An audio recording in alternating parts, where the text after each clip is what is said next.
Hi, everyone. I'm Lauren Albandian. I am the coordinator for ISAR 2022, and that conference is happening August 25th through the 29th in Westminster, Colorado, which is right in between Boulder and Denver. So there's lots to do there. And you can go to isar2022.org to find more information. So I don't need these while I'm doing that. So today I have with me my guest, my friend, my colleague, Cameron Allen. Welcome, Cameron, and thank you for taking the time to chat with me this morning. Hey, Laura, it's good to be here. I'm excited about talking to you and seeing your face and also talking about ISAR. Absolutely. So for ISAR, first of all, this is your first time lecturing for ISAR. What does that feel like? Are you excited? Yeah, I'm excited and I'm curious to see what it's like to even be at the conference in and of itself, because not only is it my first time lecturing, but it's also my first time being at an ISAR conference altogether in and of itself. So yeah, I'm excited in the most good, anxious kind of way, and I'm also what I'm presenting on is something that I've been closely following over the last few years in my own practice and learning about from a more medical, physiological perspective. So I'm excited to fuse those things together and also introduce something new that I haven't seen really talked about in astrology as well. So I'm excited. Yeah. Good. Are you excited now? This is one of the first couple of conferences that are going to be live in person. Are you good with that? Are you excited to come back together with your colleagues, your friends? Yeah, I'm excited about that for sure. Yeah. And I also feel like there's a larger range of people who come to ISAR compared to NORA, or there's more speakers and stuff like that too, so it's just there's 100 speakers and there'll be 10 tracks. Right. So exactly.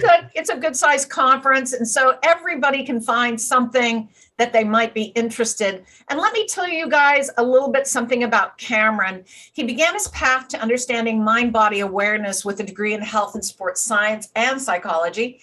And understanding there was more to the world and to understand outside the colonized education system, he began seeking understanding through direct experience with nature, astrology, herbalism, root work, yoga, and other indigenous technologies.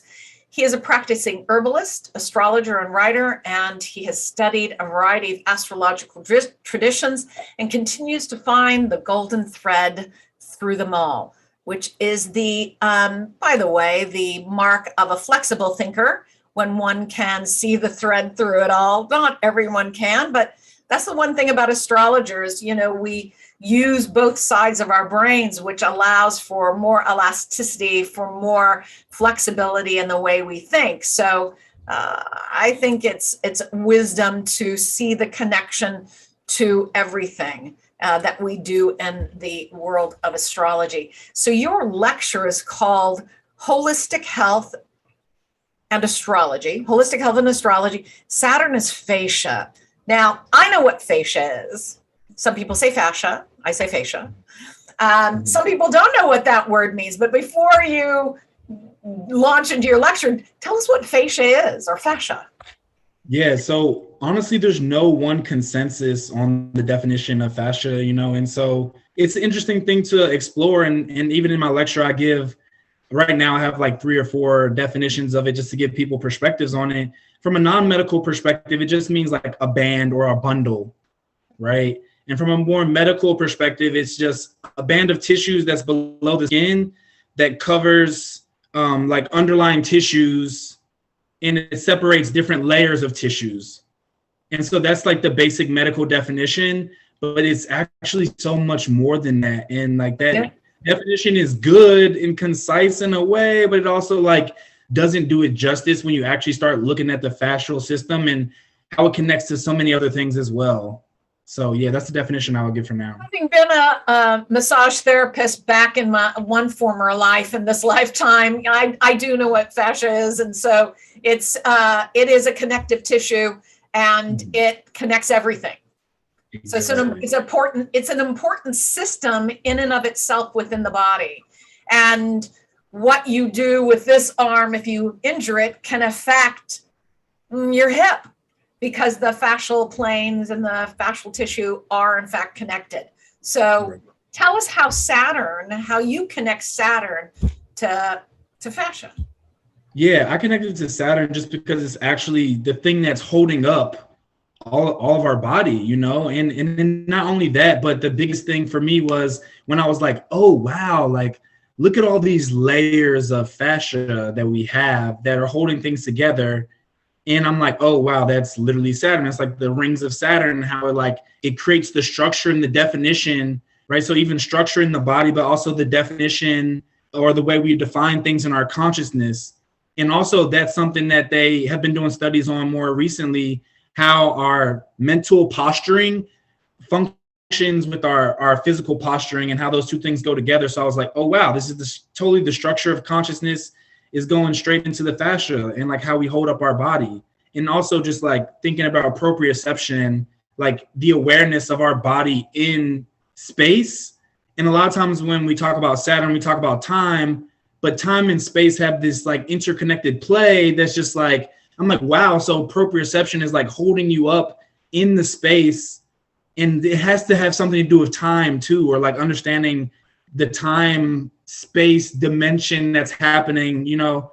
And so I'm still playing with that and feeling into it, but it definitely has to do with just like holding up your body within space. And I always think that to be Saturn. And as we get older, we have a tendency towards our fascia becoming more dried out. And so when that happens is when our back start to hunch over and our elbow hurts because we don't have as much fluid moving through the fascia. And we consider that to be just normal as aging, but you know, through the understanding and wisdom of learning about the fascia, we can actually not necessarily reverse aging. And that's not what it's really about. It's about aging gracefully through wisdom and understanding. And like, you got to have discipline to make sure you take care of your fascia as well. So that's the connection that I make with Saturn and fascia. And the thing is that when Saturn dries out, it becomes rigid and brittle. Exactly. But when we look at its archetype that it rules, Capricorn, and the polarity point to that, the opposite sign is Cancer, ruled by the moon, water. When we apply water to Earth, it becomes less dry, less brittle. It has more flexibility, more pliability, which I think Saturn can have if we feed it the water it needs. So what would someone who's studying astrology and health, medical astrology, just even health for themselves, what would they walk away with? How would you use this concept in looking at a chart? Yeah, so looking at charts, I've always looked towards just the relationship between the natal Saturn and the transiting Saturn, and how I've been like deepening my understanding of like the fascial, the anatomy trained fascial lines, and how, so if like I have Capricorn, I have Saturn in Capricorn. And so let's say the Saturn, you have it too? Nice. So like Saturn in Capricorn, when I first started doing this, I was looking at, Saturn was in Sagittarius. So I was looking at the parts of the body that are ruled by Capricorn, which is like the knees and stuff like that in general. But also with people that are in Capricorn, the whole fascial system will be more important, more heightened, that I've noticed as well.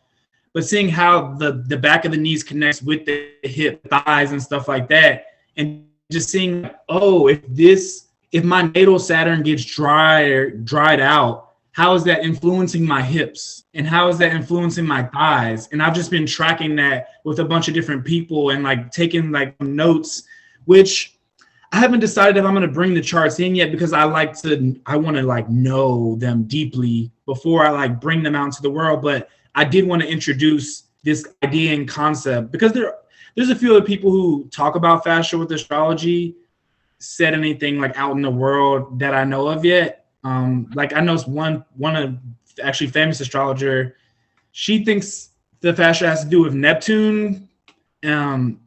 So yeah, we commonly disagree about it, but I just wanted to bring it out into the world and show people like, wow, there's not only that, but also there's other things that we can bring forward into medical astrology. Like I have another talk that's about like the mesentery tract and Virgo too as well. So it's just like these new things that never talked about really in the old days that just need to be brought forward that can give us a more like cohesive understanding.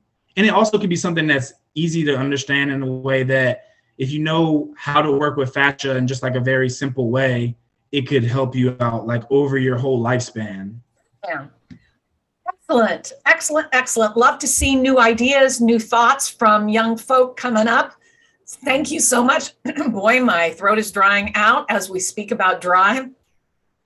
So thank you very much, Cameron, for spending some time with me today. And I look forward to seeing you very